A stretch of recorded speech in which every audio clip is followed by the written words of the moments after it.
Hoje com o pastor Joseph Prince. E olha, igreja, eu quero falar um pouco sobre o que me preocupa e nós vamos continuar o ensinamento da semana passada. Certo? Vamos continuar de lá. Lembra como o rei Sisaque, o rei do Egito, entrou em Israel durante o tempo do rei Roboão, o filho de Salomão, e o que ele fez? Ele levou todos os tesouros do templo e falamos sobre como ele levou os escudos de ouro. Escudos de ouro que Salomão tinha feito. Ok? E vimos que a Bíblia nos mostra que depois que o rei Sisaque levou os escudos, o rei Roboão mandou fazer então escudos de bronze. Pense nisso. O bronze, quando é polido muito bem, parece com ouro. Certo? Ele estava preocupado com as aparências, mas não tinha substância. E a minha preocupação é esta. Quando olho ao meu redor, e eu tenho até viajado muito, e eu já participei de grandes conferências pela graça de Deus, eu ministrei em algumas delas, e eu quero te dizer que uma das minhas maiores preocupações agora é que o evangelho que Charles Spurgeon pregou, o evangelho que D.L. Moody pregou, o evangelho que foi dado ao apóstolo Paulo há 2000 anos atrás, está agora sendo removido bem devagar, mas sutilmente o diabo tem removido o evangelho. Vimos na semana passada, em Judas, como certos homens virão, se infiltrando na igreja sem ninguém perceber, secretamente. E eles então vão subverter a graça de Deus, a palavra transformar a graça de Deus em libertinagem. Nós fizemos um estudo profundo sobre este termo. É a palavra grega metatífame. Metatif quer dizer substituir uma coisa pela outra. Ou seja, vão remover a graça. E olha bem isso. O que acontece quando removem a graça? A libertinagem vai tomar lugar. Porque a graça é o único antídoto contra a libertinagem. Amém? Olha, tem gente que diz, se pregarmos a graça, vamos promover a libertinagem. Leia a Bíblia. Certo? Quando a graça é subvertida, quando a graça é removida, o que entra no seu lugar? Libertinagem. Amém? A minha preocupação é que, naqueles dias, tempos atrás, Spurgeon, Moody, Wesley, usavam frases como a justificação pela fé, justificado pela fé. Hoje falamos sobre justiça, porque a palavra justificar, justificação, todas vêm de uma palavra grega, certo? Dikaiou, que é justo, justiça, certo? Mas eles falavam então justificação pela fé. E hoje você vai ver que as pessoas falam coisas, removem os escudos de ouro e dizem que a justificação pela fé não é tão importante. Sim, é importante para você ser salvo, mas depois disso você se justifica pelas obras. Está me ouvindo? Então estão misturando o evangelho. E vimos isso na semana passada, como é perigoso e me preocupa muito, porque eu ouço e eu também assisto muitos pregadores e estou preocupado porque devagar e sutilmente isso está acontecendo. E se você me perguntar por que Deus está fazendo tudo isso por nós, nos colocando nesta posição de ter uma influência, uma voz. Anos atrás eu estava lendo sobre a parábola do semeador e da semente. Aparece em Mateus, Marcos e Lucas. Os 4 tipos de solo. E a Bíblia diz que a mesma semente caiu em diferentes tipos de solo e diferentes colheitas então vieram. Certo? Mas no final da parábola, Jesus disse que ninguém acende uma vela e coloca debaixo da cama. Ninguém acende uma candeia e põe debaixo do alqueire, mas coloca no velador para que todo mundo possa ver a luz. Eu não conseguia entender por que isso apareceu justamente depois da parábola do semeador. Mas agora eu entendi completamente. O que Jesus estava falando é que, quando ele acende a sua vela, ele está te dando revelação. Ele ilumina o interior com a revelação. E o que ele vai fazer? Não vai te esconder. Não te coloca debaixo da cama ou debaixo de um alqueire, mas vai te colocar na igreja, numa plataforma para que todo mundo escute essa mensagem e essa revelação que ele deu para você. Não é por sua causa, mas é por causa da palavra, da revelação e da luz que ele deu para você. Posso ouvir um amém, igreja? Ele nos colocou numa plataforma para pregar o evangelho da graça. Não importa quem se levanta contra a graça e tudo isso, porque sabemos que se Deus dá poder de influência para alguém, que podemos dizer, mas se as suas palavras caem por terra e a nossa fica, caso encerrado. Certo? E o fato é que Deus tem nos dado uma plataforma para que o evangelho da graça atinja todos os 4 cantos do mundo. As pessoas da Rússia estão ouvindo, as pessoas da África do Sul também estão ouvindo, pessoas da América estão ouvindo e pessoas da América do Sul também estão ouvindo de uma maneira tremenda. E eu te digo isso, igreja, a igreja do Senhor Jesus está indo muito bem. E Deus está restaurando o evangelho nesses últimos dias. Está me ouvindo? E escute bem isso. Vou colocar bem assim, você sabe que eu gosto de mostrar a lei da primeira menção em qualquer assunto. E a primeira menção sobre Satanás, a primeira menção de algo que sai da sua boca, a primeira tentação que ele realizou no Jardim do Éden, a primeira vez que ele falou com Eva, ele disse isso em Gênesis 3. Ora, a serpente era mais astuta que todas as animais do campo que o Senhor Deus fez. E esta disse à mulher, é assim que Deus disse, não comereis de toda a árvore do jardim? Olha que audácia do diabo, e esta é a primeira de todas as tentações. Nem estou falando do comer da árvore, certo? A primeira das tentações é a audácia do diabo de dizer que Deus é avarento. Deus não é um Deus tão bom quanto você pensa que ele é. As pessoas pensam que é muito bom para ser verdade. Deus não é tão bom como a Bíblia fala que ele é. Certo? É muito bom para ser verdade. Mas não se esqueça. No capítulo anterior, o capítulo 2, Deus falou para o homem. Foi a primeira coisa que ele disse ao homem. De toda árvore do jardim comerás livremente. Certo? Quero que você continue pensando nisso. Não só ele disse que pode comer. Diga livremente. Uau, diga livremente. Livremente. A primeira coisa que Deus fala para o homem não era uma proibição. Mais tarde Deus disse, não comerás daquela árvore. Amém? Aquela árvore não é boa. Mas olha para isso. Olha para a alternativa. Deus falou para o homem. A primeira coisa que ele falou não foi uma proibição, mas foi uma ordenança. E por falar nisso, a palavra pode não está no original hebraico. É a palavra que algumas traduções dizem, deverás comer livremente. De toda a árvore. E Adão e Eva eram os únicos. Nós estamos falando de muita provisão, igreja. Nós estamos falando de superabundância para um casal. Não só isso, mas Deus disse, poderás comer livremente de toda árvore. E olha a audácia do diabo. Deus é tão generoso e o diabo vem até Eva e ela não tinha sido formada quando Deus falou para Adão, então Adão tinha essa responsabilidade de falar para ela aquilo. Não falou bem o que Deus disse. O que ele fez foi proibir. Enquanto isso, a primeira palavra de Deus para o homem registrada foi coma livremente. Não só comer, mas comer livremente de toda a árvore do jardim que eu mesmo providenciei. E é mesmo assim, o diabo sempre vem para você para fazer Deus não parecer generoso. Graças a Deus. Deus mudou tudo isso. O diabo sempre vem para você e tenta falar, sabe, olha, só orar não é bastante, ok? Olha, se você não lutar sozinho, ninguém vai te ajudar, sabia? Você sabe muito bem que você tem que revidar aquilo que aquela pessoa fez. É melhor falar algo, fazer algo. Senão nada vai acontecer, você sabe. Se você não faz nada, nada vai acontecer. Você sabe o que a Bíblia diz, certo? Deus ajuda aqueles que se ajudam, certo? Sabe qual capítulo e versículo? Coisa nenhuma, não está nem na Bíblia. Então, o fato é este. O diabo sempre quer fazer Deus parecer avarento. Você se lembra quando Davi pecou contra Deus? Quando cometeu adultério com a mulher de um outro homem e depois mandou matar o homem? Uau! Isso é acrescentar pecado ao pecado? O que Deus falou com Davi? Ele falou o seguinte, cheque na sua Bíblia. Deus disse assim, Davi, eu dei para você muitas mulheres. Eu te dei. Ele ficou com a esposa de Nabal. Nabal morreu. Isso foi legalmente, ok? A esposa daquele homem, então, que se chamava Abigail, se tornou esposa de Davi. E Deus disse, eu te dei todas as esposas que tem. Eu dei a ti. E Deus disse isso, incrível. E se isso não bastasse, eu teria te dado mais. Você já leu isso? Vocês estão se alegrando agora e, na verdade, só estou te falando, certo? Esta verdade do Antigo Testamento. Mas sabe qual é a verdade para nós?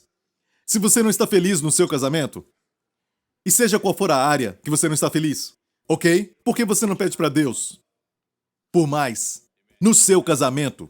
Hoje, mas não é mais mulheres. Ok? Só para você saber. Eu quero te mostrar que o coração de Deus é tão grande. Ah, pastor, eu não acho que... Você pediu para Deus? Ah, pastor, eu fiz o meu melhor. Eu não perguntei isso, eu perguntei, você pediu para Deus? A oração não está nos 10 mandamentos. Os 10 mandamentos falam da força do homem. A oração é algo tremendo, é a graça em ação. Se você pensa que não consegue, e Deus pode, o que você faz? Você pede para Ele. Se tem problema com os filhos e você tenta, se esforça e bate, disciplina, e nada acontece, certo? Você já chegou ao ponto que, em algumas áreas da vida, os seus esforços humanos e a sua luta só trazem frustrações? Por que você não pede para Deus? Aquele que tem todo o poder, aquele que tem toda a influência, aquele que conhece o coração dos seus filhos mais do que eles mesmos se conhecem. Por que você não pede para Ele? Porque pedir é um ato de dependência total. Se você olhar para Jesus no livro em que ele é apresentado como homem, mais do que nos outros, o Evangelho de Lucas, você vai ver mais do que nos outros evangelhos, Jesus orando. Porque como homem, é a nossa postura. A postura própria para o homem é depender de Deus. E ele sempre orava. E orava tanto que você vai ver que entre as orações milagres aconteciam. Os discípulos então perguntavam para ele: Senhor, ensina-nos a orar, porque viram que era a fonte do seu poder, mesmo ele sendo Deus em carne. Mas ele operou como homem, dependendo de Deus, o seu Pai. Isso é tremendo. Você olha para as pessoas que são abençoadas e você diz: porque Deus os abençoou, você pediu? Eu não acho que Deus vai me dar isso. Você pediu. Ah, Pastor Prince, sabe, a minha intimidade com a minha esposa, o meu marido, já não está muito boa. Sabe? Você pediu para Deus? Ah, eu acho que pedi sim. Você acha? Você não sabe se pediu para Deus? Certo? Se você pede para alguém importante, você sabe. Você pede para Deus e diz: ah, eu acho que pedi para Deus. Peça para Deus tocar no seu casamento. Ele é um bom Deus. Se você acha que não é o suficiente, peça para Deus. Ele disse para Davi: eu te daria mais. Porque mandou matar o marido dela. Porque você cometeu adultério. E olhe bem isso, cometer adultério é você não confiar em Deus que Ele vai prover. Roubar é um ato de não confiar em Deus que Ele vai prover. Ter inveja de outros é um ato interior dizendo, sabe, Deus é um Deus que abençoa outras pessoas, mas não é bom para mim. Igreja, a graça funciona assim. Deus não é bom para nós porque nós somos bons. Deus é bom para conosco porque Ele é bom. Alguns pensam assim: se eu for bom, Deus vai ser bom para comigo. Então é melhor ser bom. Não. O fato é este: Deus é bom para conosco porque Ele é bom. Quando somos maus, Deus é bom. E quando descobrimos que Deus é bom para conosco, mesmo nós sendo maus, a sua bondade nos faz bons. É a bondade de Deus que nos leva ao arrependimento. Posso ouvir um amém, igreja? O profeta Eliseu estava morrendo e ele tinha feito tantos milagres, o dobro do seu mestre Elias. E o tempo chegou em que Eliseu ia morrer para estar com o Senhor, e o seu último ato no leito da morte foi chamar então o rei de Israel. E o rei de Israel foi Joás. E ele disse a Joás: Joás, toma essas flechas, e tomou as flechas das suas mãos. E ele disse: Deus vai te ungir para derrotar os sírios. E ele disse: pega essas flechas das minhas mãos. Certo, você vai vencer e derrotar os sírios. Olha, fira a terra com essas flechas. O profeta foi direto com a sua instrução. Pega essas flechas e fira a terra com elas. Certo, um pouco antes ele disse: coloque as suas mãos no arco. E o rei colocou as mãos no arco. O profeta colocou suas mãos nas mãos do rei e disse: atira! E ele atirou.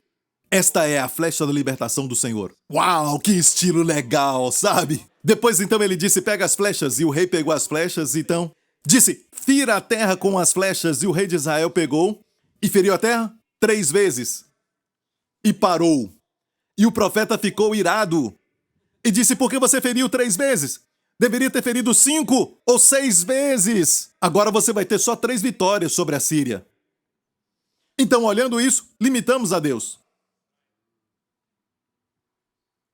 Deus quer que recebamos livremente. Ele é um bom Deus, Ele é um grande Deus, Ele é generoso. E o plano do diabo antes de você pecar é sempre dizer: você acha que Deus vai te dar? Deus deu para o pastor Prince, Deus deu para outras pessoas, mas e você? Olha bem, você tem que enganar. Você tem que roubar. Ninguém vai saber disso. Você tem que se ajudar. Antes de alguém pecar, de cometer adultério, o diabo coloca dúvida. O seu marido vai sempre fazer isso. Ele não muda. Sua esposa? Pedir Deus para quê? Ele fala isso. Deus disse: se tivesse me pedido, eu teria te dado mais.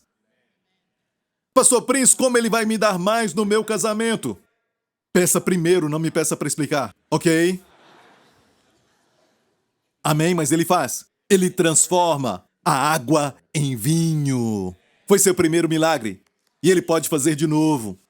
Amém? Se você não está gostando deste nível do seu relacionamento, peça para Deus. Ele pode te levar para um novo nível. Mas, por favor, não procure outra mulher. Você acha que vai encontrar outra mulher e isso vai ficar em secreto e ninguém vai saber, mas o mundo todo vai descobrir isso, sabe? Olha, você pode pedir para Deus e Ele vai transformar sua esposa. Peça a Ele. Posso ouvir um amém? E Deus sempre nos responde. Sabe quando Salomão, só para te alegrar, Salomão pediu para Deus, porque ele tinha construído para Deus uma casa, o templo. Sabe, este era o desejo de Davi, mas Deus disse, tem muito sangue nas suas mãos, Davi. O seu nome, cujo nome é paz, Salomão é Sholomon. Ele vai construir para mim uma casa. E Salomão construiu o templo, e na dedicação do templo, Salomão fez essa oração. Ele orou por duas coisas naquela longa oração, mas basicamente ele disse, Deus, escuta dos céus. Pediu para Deus ouvidos atentos para aquela casa. Quando alguém fosse ao templo e orasse, seria ouvido. Sabe até hoje o que restou, aquela parede que ficou do templo, aquela parede que foi construída muito profunda na época de Salomão? Certo, e Herodes construiu em cima. Certo, existe então aquele muro e os judeus vão orar ali, não estão orando para o muro. Certo, é porque se lembraram da oração de Salomão e todo mundo que fosse lá orar, Deus ouviria. Não precisamos disso, nós podemos hoje orar em qualquer lugar, porque temos acesso pelo nome de Jesus. Certo? Mas entendemos o que eles estão fazendo, mas o fato é que ele pediu para Deus ouvidos atentos e olhos atentos. Ele disse para Deus para que os seus olhos estejam abertos, noite e dia, sobre este lugar. Diga olhos abertos, certo? Sobre este lugar, para ouvires, diga para ouvires, diga ouvir. Ele pediu a Deus ouvidos atentos e olhos abertos. E no final da oração, nós não sabemos quando, em uma daquelas noites, quando ele estava dormindo, durante uma daquelas noites, Deus apareceu para ele de novo. E olha o que Deus falou para ele. O Senhor tornou a aparecer a Salomão como lhe tinha aparecido em Gibeon. E o Senhor lhe disse, ouvi a tua oração, ouvidos atentos, e a súplica que fizeste perante mim, santifiquei a casa que edificaste, a fim de pôr ali o meu nome. Ouvidos atentos, olhos abertos, o seu nome vai estar lá, e os meus olhos abertos, e o meu coração estarão ali. Ele pediu para Deus ouvidos atentos e olhos abertos, mas Deus deu para ele olhos abertos, ouvidos atentos e coração ali, e colocaria o seu nome ali. Eu te digo que Deus sempre dá muito mais do que você pede, mas peça. Pelo amor de Deus, peça.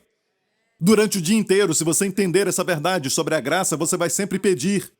Você vai sempre pedir e esse seu pedido vai ser sempre um estilo de vida. Você vai viver a graça, porque a graça é colocar um fim nos seus próprios esforços. Muitos não entendem o que Jesus disse quando ele disse, sem mim nada podeis fazer. Pensamos que esse sem mim, o que ele quis dizer foi que podemos fazer as grandes coisas. Podemos fazer até milagres, podemos curar os enfermos. Pensamos dessa forma, mas sem mim, Jesus disse, não podemos fazer nada. Então, olha bem isso. Isso nos leva à oração. Precisamos orar mais. Devemos orar todos os dias. Alguns ficam irados quando você fala que Deus vai proteger você e a sua família. Bem.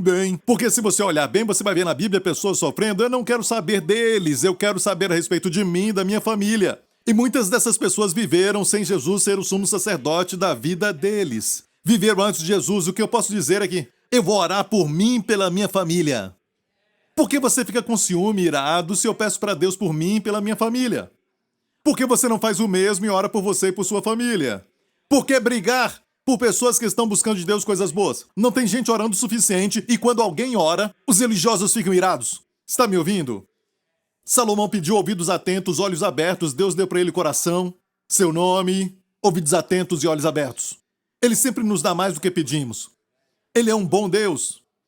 Então, Pastor Prince, o que você fala sobre a justiça pela fé? Bom, o fato é este. Gosto de falar do Evangelho. E o Evangelho quer dizer o quê? Boas novas. Sabe que alguns estão indo para o inferno porque rejeitaram as boas novas? É mais ou menos assim. Quando veem como Deus é bom, eles dizem: eu não preciso disso, eu vou prover para mim mesmo. É como uma formiga atravessando uma estrada de carros bem larga. E você olha para a formiga e você fica observando aquilo, certo? E você tenta ajudar a formiga e ela diz: não, eu consigo sozinha, olha para mim, eu vou tentar. Eu consigo, vou atravessar em um dia, vou atravessar em um minuto. Pobre formiga. O que adianta a formiga atravessar aquela estrada e perder a sua alma? Certo? Parece com isso, mas essa figura ainda é bem menor comparado com o homem e Deus, sabe? Mas se eu somente pegasse aquela formiga para carregar no meu dedão, quer dizer que a formiga fez alguma coisa para levantar o meu dedo? De forma alguma. A formiga está descansando. E que dedo é aquele? É o meu dedo. E eu não estou fazendo nenhuma força, porque é uma formiga. Está me ouvindo, igreja? Deus é um bom Deus. E Deus provê. Lembra da história do povo que estava com fome, 5.000 homens, sem contar mulheres e crianças, estavam com fome e tinha 5 pães e 2 peixes. Jesus proveu para todos. E a Bíblia mostra algo interessante nesta frase do Evangelho de João. Todos os 4 evangelhos falam deste milagre, então esse milagre é muito importante. No relato de João diz: ele deu para eles o tanto quanto eles queriam. Você tem que sublinhar isso na sua Bíblia. Ele deu para eles o tanto quanto eles queriam. Isso é contra a ideia religiosa de que você só pode receber o tanto que Deus quer dar. Não foi essa a realidade daquilo que aconteceu naquele dia. A provisão dos pães e dos peixes foi dada tanto quanto eles queriam. Se estavam com fome, continuavam comendo. Se estavam com fome, comiam, mas quando eles ficaram cheios, disseram basta, a provisão parou, porque eles estavam cheios. Amém?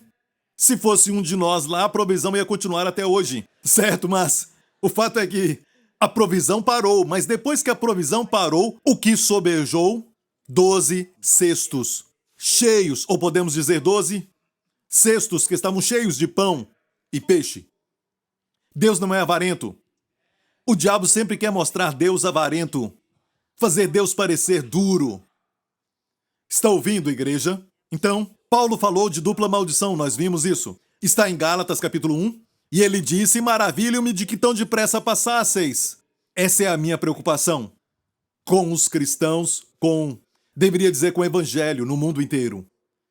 Estamos ouvindo outro evangelho. E o engraçado é que quando ouve o verdadeiro evangelho dizem isso. Isso é perigoso. É até mesmo muito incrível que quando Deus restaura o evangelho, que são as boas novas, dizem é muito bom para ser verdade. Deus não é tão bom assim. Quando Deus falou a Israel, vos levam à terra, certo? Onde vocês vão viver em casas que vocês não construíram. Escute bem isso. Vocês vão comer de vinhas que vocês não plantaram. Vocês vão beber de poços que vocês não cavaram. Era terra que mana e não uma terra que somente tem mel e leite. É uma terra que mana uma ideia de abundância, terra que mana leite e mel. Vos levarei a essa terra e vocês não têm que fazer nada. Confie em mim, eu vou expulsar todos os habitantes. Amém? Amém? Deus permitiu gigantes lá porque os gigantes construíram grandes casas. Gigantes cavaram poços profundos. Os gigantes trabalhavam demais. Mas a terra é do Senhor. E ele disse: olha bem, saiam. Eles deixaram tudo para vocês possuírem, desfrutarem.